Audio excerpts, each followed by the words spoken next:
আর কি বলবো, এটা এখন উনি হিন্দু না কি জানি না, পশ্চিমবাংলার কিনা জানি না, উনি হয়তো পশ্চিমবাংলারও নন, হিন্দুও নন, তাই পশ্চিমবাংলায় কোনো হিন্দু নেই। উনি তাহলে উত্তরপ্রদেশে গিয়ে থাকুন, উত্তরপ্রদেশটাকে হিন্দু রাষ্ট্র বানিয়ে ফেলুন, আর কি বলার আছে এটা তো বলছে। তো যাই বলছে, তাহলে গোটা বিজেপি শাসিত রাজ্যগুলোতে এই বাঙালি শ্রমিকদের উপরে অত্যাচারটা নামছে কেন? হিন্দু মুসলিম নির্বিশেষে সবার উপরই তো অত্যাচারটা নামছে। আসামে তো আমরা দেখছি যে 19 লক্ষ, তো তারা কারা? 19 লক্ষকে যে ওখানটাতে বেনাগরিক বানিয়ে দেওয়া হয়েছে তারা কারা? তো ফলত এটা উনি যতই চেষ্টা করুন হিন্দু হিন্দু হিন্দু একাকার করার, কিন্তু হিন্দু খেটে খাওয়া মানুষ তারা তো দেখছে যে এই সরকারটা, এই বিজেপির সরকারটা এবং তাদের যে নেতারা এখানটাতে বসে আছে, তারা আজকে বাংলাভাষী শ্রমিকদের ওপর এই যে আক্রমণ, সে আক্রমণ নিয়ে কিছু তারা বলতে পারছে না, শুধু হিন্দু হিন্দু হিন্দু হিন্দু করছে। ওদের পশ্চিমবাংলার মানুষ একদম তাড়া করে ছাড়বে এরপরে। এখন যেটা বিহারে শুরু হচ্ছে, বিহারে যেরকমভাবে ওরা ইয়াং জেনারেশনের ভোটাধিকার কেড়ে নেওয়ার জন্য ভোটবন্দি পেটুয়া কমিশনকে দিয়ে করাচ্ছে, এবং যেটা পশ্চিমবাংলাতে পরের ধাপে ওরা নামাতে চলেছে, পশ্চিমবাংলার মানুষ অত সহজে মেনে নেবে না। এনআরসির বিরুদ্ধে পশ্চিমবাংলার মানুষ এর আগে তীব্র আন্দোলন করে এনআরসিকে পিছু হটতে বাধ্য করেছিল। আজকে ঘুরপথে একটা আবার এনআরসি করবার চেষ্টা করছে ওরা এই এসআইআর এর মধ্যে দিয়ে। পশ্চিমবাংলার মানুষ মেনে নেবে না। ভাবুন দেখি, পশ্চিমবাংলার 2003 সালের ভোটার লিস্টকে যদি তালিকাকে যদি ভিত্তি তালিকা ধরে, তাহলে 2003 থেকে 2025 পর্যন্ত এই সময়ে দাঁড়িয়ে মানে 18 থেকে 40 বছর বয়স্ক সমস্ত যে সমস্ত আমাদের প্রাপ্তবয়স্ক ভোটাররা রয়েছে, অর্থাৎ যুব সম্প্রদায় রয়েছে, তাদের নাগরিকত্বকেই প্রশ্নের মুখে দাঁড় করিয়ে দিচ্ছে। তো যুব সমাজ মেনে নেবে? আর সেই যুব সমাজের মধ্যে সবাই, সব ধর্ম, সব বর্ণ, সব ভাষাভাষী মানুষ আছে। পশ্চিমবাংলাতে শুধু কি বাংলাভাষী মানুষ আছে? পশ্চিমবাংলার দ্বিতীয় বৃহত্তম ভাষা সাঁওতালি। পশ্চিমবাংলাতে বহু মানুষ হিন্দি ভাষায় কথা বলে, ওড়িয়া ভাষায় কথা বলে, পাঞ্জাবিতে কথা বলতে পারে, বহু ভাষাভাষী মানুষ আছে। পশ্চিমবাংলা একটা বহুভাষিক রাজ্য, গোটা দেশটাই আমাদের একটা বহুভাষিক দেশ। সেখানে ওরা এখন সাম্প্রদায়িক বিদ্বেষ বিভাজনের পরে এখন এই ভাষাভিত্তিক বিভাজন ওরা তৈরি করতে চাইছে। ওরা চেষ্টা করছে এক ভাষার শ্রমিকদের সাথে আর এক ভাষার শ্রমিকদের সংঘাত লাগিয়ে দিতে। এই চক্রান্ত পশ্চিমবাংলার মানুষ রুখবে, এবং আমরা দেখতে পাচ্ছি যে শুধু পশ্চিমবাংলা নয়, উড়িষ্যার বুকেও সেখানকার বাম গণতান্ত্রিক মানুষ সেখানে বাঙালি শ্রমিকদের পক্ষে দাঁড়িয়ে বড় বড় কর্মসূচি নিয়েছে। আমরা দিল্লির বুকে দেখতে পাচ্ছি, সেখানে যখন বাঙালি বস্তিগুলো উচ্ছেদ করা হচ্ছে, তখন সিপিআইএমএল সহ বিভিন্ন বামপন্থী দল সেই বস্তিবাসীদের পাশে দাঁড়িয়ে তার বিরুদ্ধে প্রতিরোধ করছে। আমরা মহারাষ্ট্রে দেখছি, মহারাষ্ট্রের মানুষ, সেখানকার মানুষ যখন মারাঠি ভাষার উপর হিন্দি ভাষাকে চাপিয়ে দেওয়ার বিরুদ্ধে লড়ছেন, একইভাবে ওখানে যখন হিন্দিভাষী শ্রমিকদের উপর আক্রমণ হচ্ছে, তখনও কিন্তু সিপিআইএমএল সহ বিভিন্ন বামপন্থী দল তার বিরুদ্ধে প্রতিবাদ করছে। অর্থাৎ এই যে সংহতি, পরস্পরের পাশে দাঁড়ানো, এই পাশে দাঁড়ানো সংহতির মধ্যে দিয়েই এদের এই বিদ্বেষ বিভাজনকে ভারতের মানুষ প্রতিহত করবে, সেজন্য প্রস্তুত হচ্ছে বাংলার মানুষ। শুভেন্দু বলছে পশ্চিমবাংলায় ভোটার তালিকা রোহিঙ্গা মুক্ত করতে হবে, এই দাবিতে মিছিল করেছে। তথ্য কি বলছে? পশ্চিমবাংলা থেকে সেরকম কোনো কটা কেস আছে? পশ্চিমবাংলা থেকে একটা কেসও দেখাতে পারবে যে রোহিঙ্গা পুলিশ প্রশাসন কোথাও একটা ধরেছে? বা গোটা ভারতবর্ষ বুকে কতগুলো রয়েছে, কজন রোহিঙ্গা রয়েছে ভারতবর্ষের বুকে? আমরা তো জানি যে গোটা পৃথিবীতে রোহিঙ্গা পপুলেশনই মোটামুটি 20 লাখের মতন হয়তো হবে।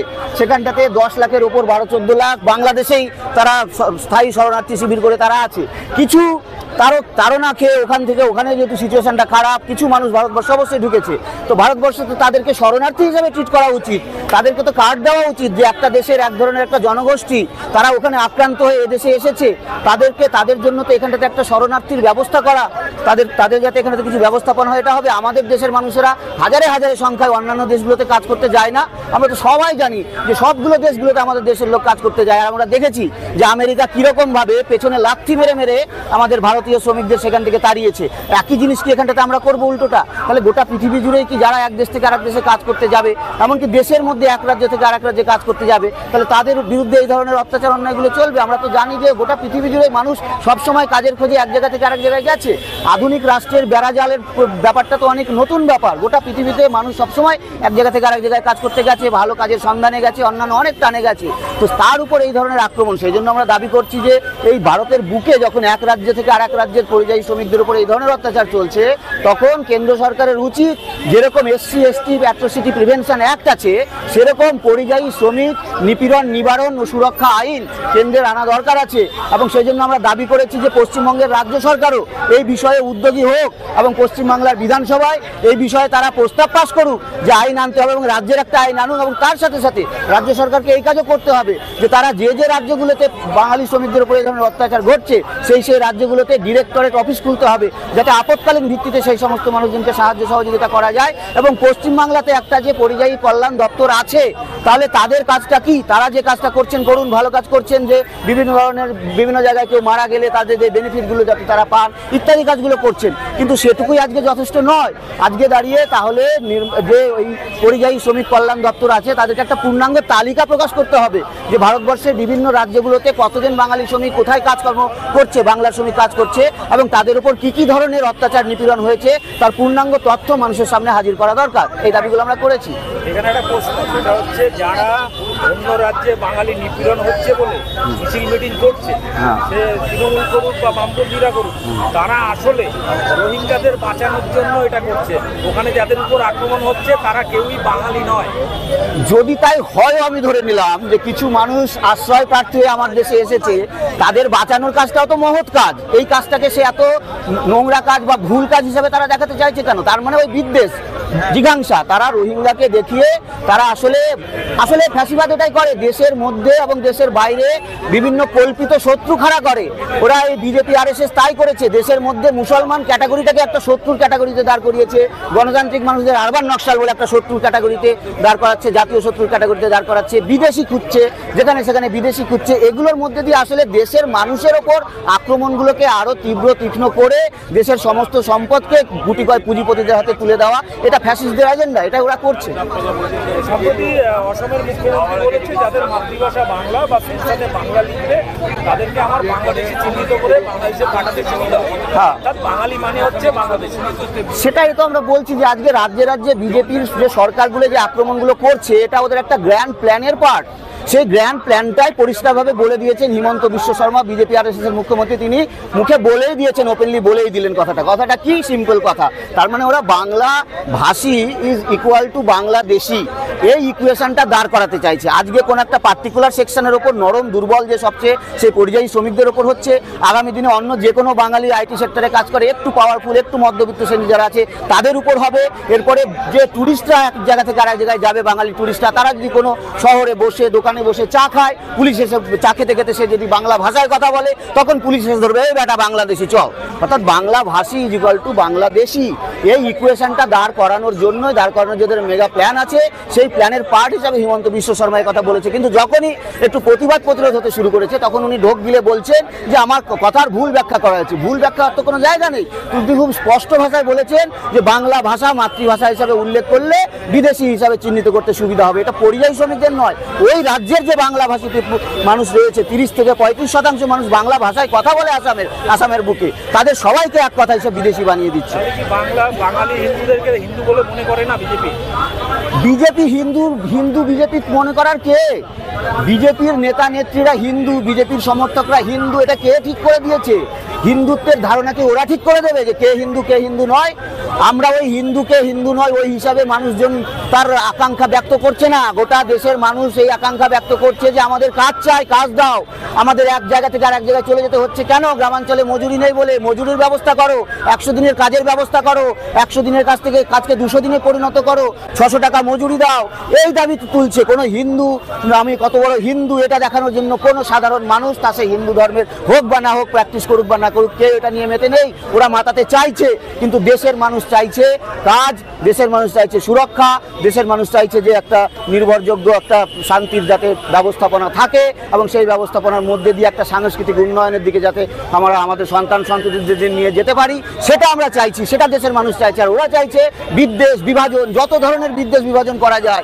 সাম্প্রদায়িক ভিত্তিতে ওরা বিদ্বেষ আর বিভাজন করেছিল, এখন ভাষার ভিত্তিতে ওরা বিদ্বেষ বিভাজন করতে চাইছে। ওরা চাইছে যে বাঙালিকে উস্কে দিয়ে, তাহলে বাঙালি যদি এখানে কিছু হিন্দি ভাষীর উপর আক্রমণ করে দেয়, ওড়িয়া ভাষীর উপর আক্রমণ করে দেয়, তাহলে তো ওড়িয়া বনাম বাঙালি, হিন্দি ভাষী বনাম বাংলা ভাষী, এই দ্বন্দ্বটা লাগিয়ে দেওয়া যাবে। যেরকম ওরা মহারাষ্ট্রে হিন্দি ওপর থেকে চাপিয়ে দিয়ে ওখানে মারাঠি বনাম হিন্দি ভাষী শ্রমিক, তাদের মধ্যে একটা দ্বন্দ্ব লাগিয়ে দিচ্ছে। সুতরাং এরা আবার ভাষার ভিত্তিতে এই দ্বন্দ্ব বিভাজন করতে চাইছে। পশ্চিমবাংলার মানুষের কাছে আমরা আবেদন জানাবো যে এই লড়াইটা ওড়িয়া বনাম বাঙালির লড়াই নয়, হিন্দি ভাষী বনাম বাঙালির লড়াই নয়, অন্য কোনো ভাষাভাষীর সাথে বাংলার এটা কোনো লড়াই নয়। এবং বাংলা একটা বহুভাষিক রাজ্য, বাংলাতেও যাতে ভাষিক সংখ্যালঘু যারা বাংলার রয়েছেন সেই ভাষিক সংখ্যালঘুরাও বাংলার ভূমিপুত্র, তাদের ওপর যেন কোনো রকম আঁচড় যেন আমরা না কাটি, তাদেরকে সাথে নিয়ে এই লড়াইটা আমাদেরকে লড়তে হবে। আগামী দিনে যে এসআইআর আসছে সেই এসআইআর বিরুদ্ধে লড়াইটা শুধুমাত্র বাংলা ভাষী করবে না, বাংলার যারা সাঁওতাল ভাষী আছে তারা লড়বে, যারা হিন্দি ভাষী আছে তারা লড়বে, যারা ওড়িয়া ভাষী আছে তারা লড়বে।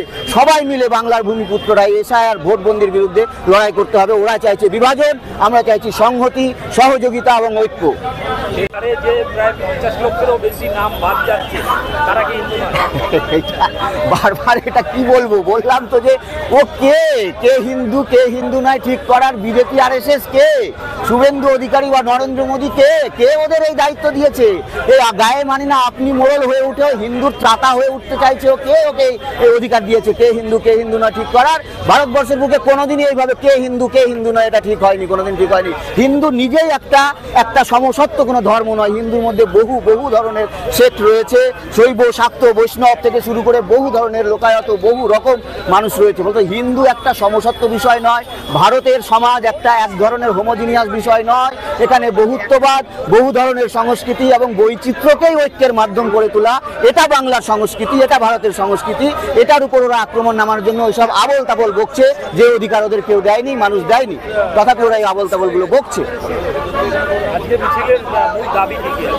আজকে যে আমি দাবিগুলো বললাম, যে আজকে প্রথমত কেন্দ্র সরকারকে অবিলম্বে হস্তক্ষেপ করে গোটা রাজ্যে বিশেষত বিজেপি রাজ্যে যে এই ধরনের অত্যাচার বাঙালি শ্রমিকদের উপর ঘটছে সেটাকে বন্ধ করতে হবে। তার বিরুদ্ধে বিবৃতি দিতে হবে প্রধানমন্ত্রীকে, এবং রাজ্য সরকারকেও চাপ তৈরি করে একটা কেন্দ্রীয় আইন আনতে হবে, এবং এই রাজ্যকে বিভিন্ন রাজ্যে অফিস ডিরেক্টরেট খুলতে হবে, এবং অবিলম্বে এই যে ভোটবন্দির প্রক্রিয়া এসআইআর এর নামে ওরা নামাতে চাইছে এটাকে অবিলম্বে রোলব্যাক করতে হবে।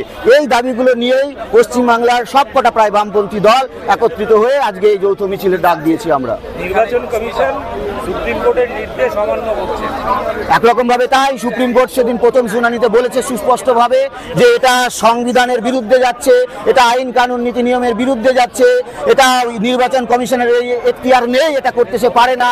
নির্বাচন কমিশনের কাজ হচ্ছে সমস্ত ভোটাররা, সমস্ত নাগরিক যাতে ভোট দিতে পারে সেটা নিশ্চিত করা, কারণ ভোটাধিকার নিয়ে টানাটানি করার অধিকার নির্বাচন কমিশনের নেই। কিন্তু নির্বাচন কমিশন আজকে একটা পেটুয়া কমিশনে পরিণত হয়েছে। আমরা জানি 2024 সালে লোকসভা নির্বাচনের আগে এই কেন্দ্রের বিজেপি সরকার তারা এই নির্বাচন কমিশন নিয়োগের যে নিয়মটা ছিল সেই নিয়মটাকে বদলে দিয়ে তারা পেটুয়া কমিশন নিয়োগের একটা ব্যবস্থাপনা করেছে।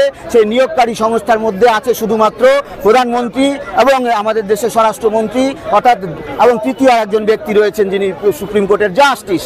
কিন্তু তার মানে 3 জনের মধ্যে 2 জনই সরকারের লোক। তারা কিরকম ধরনের নির্বাচন কমিশনার নিয়োগ করবে সেটা আমরা খুব স্পষ্ট বুঝতে পারছি। এবং বিহারে যখন বাম দলগুলো নির্বাচন কমিশনারের সাথে দেখা করতে গিয়েছিল তিনি এই কথাটাই বলছেন যে এটা একটা নতুন নির্বাচন কমিশন, এটা আগের নির্বাচন কমিশন নয়, নতুন নির্বাচন কমিশন, তাই নতুনভাবে সবকিছু হচ্ছে। অর্থাৎ উনিও প্রকারান্তরে বলেই দিচ্ছেন যে এই নির্বাচন কমিশনটা আসলে গদি কমিশন তৈরি হয়েছে, এবং তার যা করার সেই যে সার্জিক্যাল স্ট্রাইক একটা করা মানুষের ভোটাধিকারের উপর, মানুষের নাগরিকত্বকে নিয়ে টানাটানি, ভোটাধিকারকে নাগরিকত্বের প্রমাণ আগে দিয়ে তারপরে ভোটাধিকার সে পাবে, এই যে জায়গাটাতে নিয়ে গিয়ে ফেলা, উল্টে দেওয়া পুরো ব্যবস্থাটাকে এটা করছে। এটা দেখিয়ে দিচ্ছে যে এই নির্বাচন কমিশনটা আদতেই একটা গদি কমিশনে পরিণত হচ্ছে। এবং আপনি যেটা বললেন সুপ্রিম কোর্টের জায়গাটাকেও সে মানছে না, সুপ্রিম কোর্টের নির্দেশকেও সে মানতে চাইছে না। আজকে গায়ের জোরে সমস্ত গণতান্ত্রিক প্রতিষ্ঠানগুলোকে, এমনকি বিচার বিভাগের মতন স্বাধীন স্বতন্ত্র যে প্রতিষ্ঠান সেই প্রতিষ্ঠানের ওপর এরা হামলা চালাচ্ছে। নির্বাচন কমিশন আমাদের যে নির্বাচনী গণতন্ত্র তার যে মূল ভিত্তি, সেই নির্বাচন কমিশনের স্বায়ত্ততা,